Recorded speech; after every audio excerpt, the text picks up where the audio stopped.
written the stand or in the boat.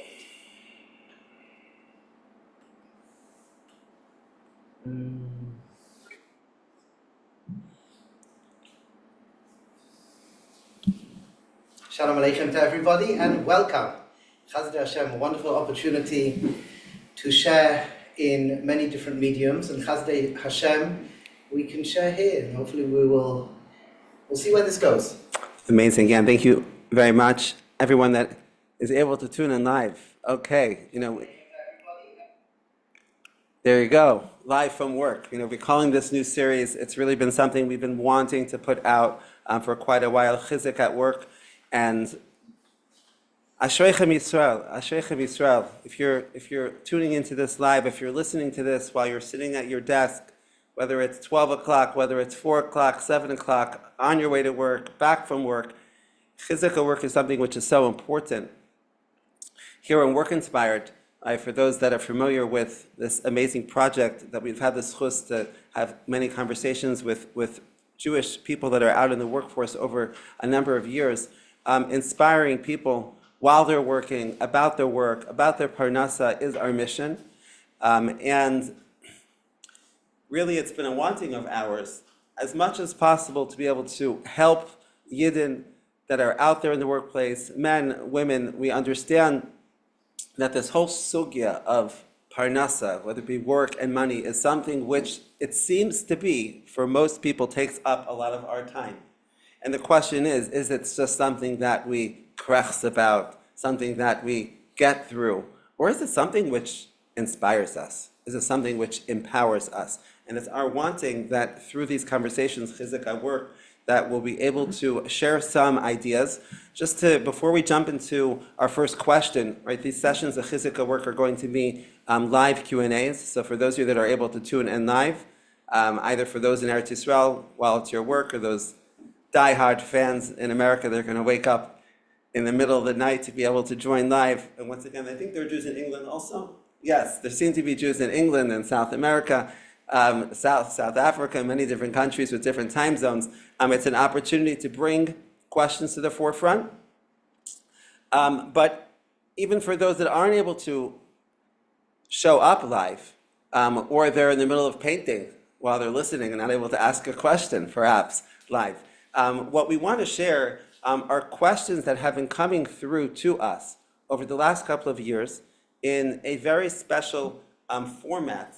The Chabura, maybe sometimes we refer to it as being this laboratory of bringing together Jewish professionals, B'nai Torah, B'nai Aliyah, who are interested in not just getting Chizuk, but really excavating different topics of the Torah around money, around parnasa, around work. And through these conversations and through these learning sessions that we've had together, there have been really amazing questions that have come, real life questions that people are hitting in the workplace, in their finances, in their relationships. And what we've seen is that these are not just questions of individuals, these are really questions that are in so many people's minds. So within this format of Chizuk at work, we're going to bring up different questions that have been asked, that have been discussed, share some ideas, and make sure that we can wrap up within this 20-minute slot with some practical walkaways, so that you're able to take that you hear and start working with it right away. Sounds good? I'm excited. Okay, anything else to share about the Chabura, about your vision, Rav Gersi, for this Chizuk at work? Maybe just a reminder, share the bigger picture about the Arba Yisaitis for a moment? Sure. Yeah, okay. Just share about the Arba Yisaitis. So we have, I say we because there's Baruch Hashem a team, but over the last 25 years, looking out at the world, one thing that's really important to me is to see what's missing. Throughout the generations, throughout our history, from generation to generation, and I've got so many writings on this, I've got one particular text dedicated to this. How do we know what to do in each dor? So for example, if we're looking at the times of my Rebbe, the Biala Rebbe, his father, Zichron Livracha, the Chelkas Yeshua, his generation, he says, until Moshiach comes, Achtus and Avos Yisrael. And we need, that's like the avodah of the door. How do we get there is a whole question. try to deal with that as well. If you go a bit further back, for example, you've got the Noam Elimelech, who his Parshas Noach, in his generation, it was to mutaken the mitzvah of tzitzis, whatever that means. You know, the Slonim Rebbe, I was zeichet to sit with the Heilige Slonim Rebbe, the Nesiv Shalom, Zichron Livracha, and he would say how every generation has its avodah, every generation has its tikkun. And over the last 20 years, sitting with Talmidei Chachamim, Gedolei Torah, Tzadikim, to observe what's missing and to try and fill that up is a must within the Jewish world. It's a must. And in conjunction with certain tzaddikim, we've got, Baruch Hashem, a very integrated system of what we don't necessarily learn in schools, in yeshivas, and we're trying to educate people. Why? The output, the outcome is to live a good life. We all deserve it. It's to live a good life.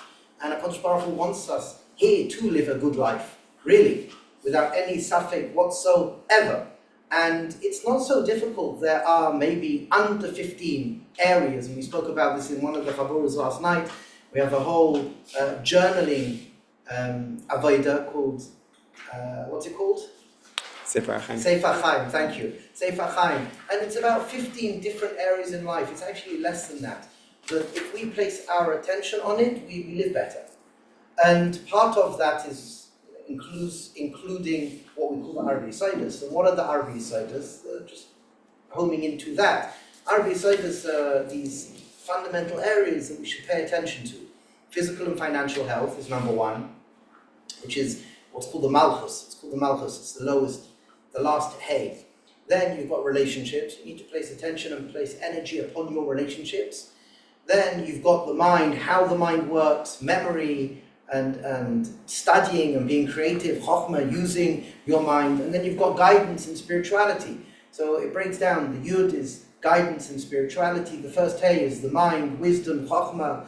The vav is relationships. And then the last hay, the malchus, is physical and financial health. And then each of these principles have their own fundamentals. If we're speaking about physical health, the fundamentals that we need to care for of physical health is what? It's breathing, hydration, sleeping, eating, and exercise, movement. And then each of those have their own principles.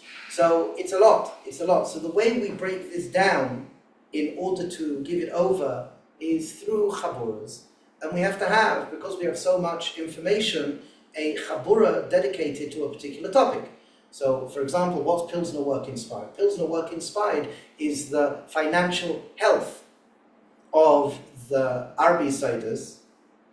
And within this world of financial health, we discuss, for example, the fundamentals of Work Inspired is to do with first of all, it's to do with our attitude towards Gashmis and money. That's number one, our attitude towards Gashmis and money.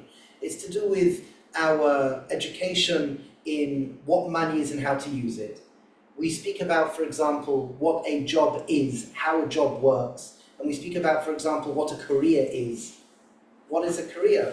And for example, as well, saving, investments. Now, in the world that we live in, it could be, no one has ever guided us, the Torah, Tanakh, Mishnah, Shas, Paiskim, Shalos Utshuvas, Hasidus, Avodah, Nigla, Nista is so rich with really uplifting this world. There's so much advice, there's so much real integrated understanding in all of these different areas to do with finance. And what we do is really work within this world of the Chabura. We have it works out to be a two-year program. Chazda Hashem, it's good stuff. So, Okay, Thank you very much, Rabbi Gerzi, for the introduction. And for those that are new to Work Inspired, I think just the importance, in general, each week when we get together, on Wednesdays, we'll jump directly into questions. But I think understanding the background, just you can appreciate that what's being shared here, while it might just sound like just practical advice and a little bit of a, a discussion between two rabbis, a business coach, a career coach, and, may sound interesting, just to appreciate that it's really, it's the top of a tower that's really been built, and the schus, that I've had to be part of it, and the B'nai Chabur that have been part of it, and really investing into this conversation. So for today, beyond the introduction, the question that we wanted to bring up, that's really been coming up over the last couple of weeks in the Chabura, and it's really something that's on a lot of people's minds that are living in Eretz Yisrael, and I think that even people outside of Eretz Yisrael that are connected to the Jewish people, right, is this question of how am I able to transition, and how am I able to really get back to the way things were before we had this war that for many, I'd say for myself, and I think for most people, unless you had a tip-off from intelligence or a tzaddik, it just came. There was this war that happened, and it was a very big turmoil, on different levels. Each person, depending on where they lived and their particular family situation and their physical location and how things were, each person had a different experience. And what we saw was that it created a very big upheaval. Baruch Hashem, Nisim v'Neflois, what we saw, and that period ended, per se, some time ago. Yet a question that's come up from people in B'nai Chabura is, even though it's ended, I'm still feeling these reverberations and struggling being able to just jump back into my regular busy schedule of work, of life, of family, of learning, and the way things were before. So the question is this just me? And what could be done about it? That's my cue. Yeah, that's a cue, and we have some ideas because we have to wrap up in a few minutes. Let's hear some thoughts from within. So we've been sharing within our Chabur at the moment this whole nakud of change and transitioning. And what is change and transitioning? So change is very natural. Change happens. Change is something that's put upon us. And in a very real way, we're like little sheep. We follow.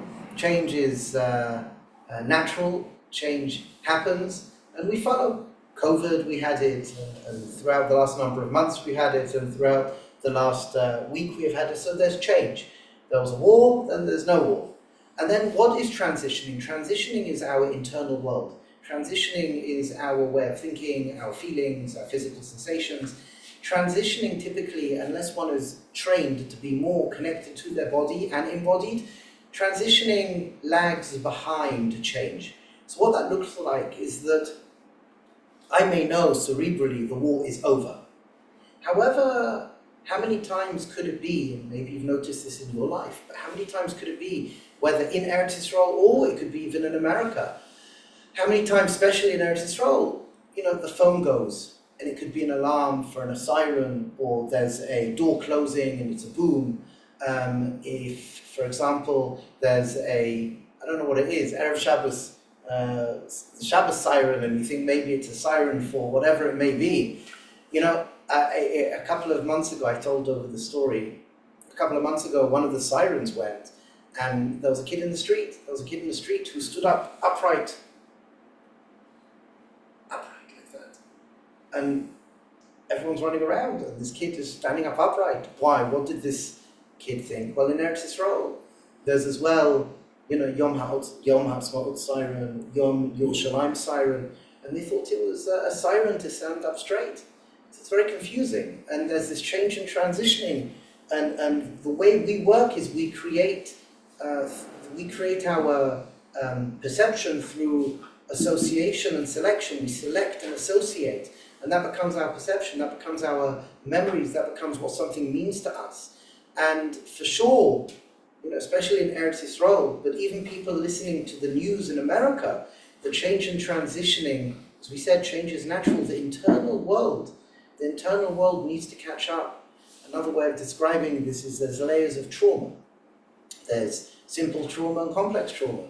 And unfortunately, as a nation here in Eretz Yisrael, the complex traumas and the layers of trauma is really, it's not pashut.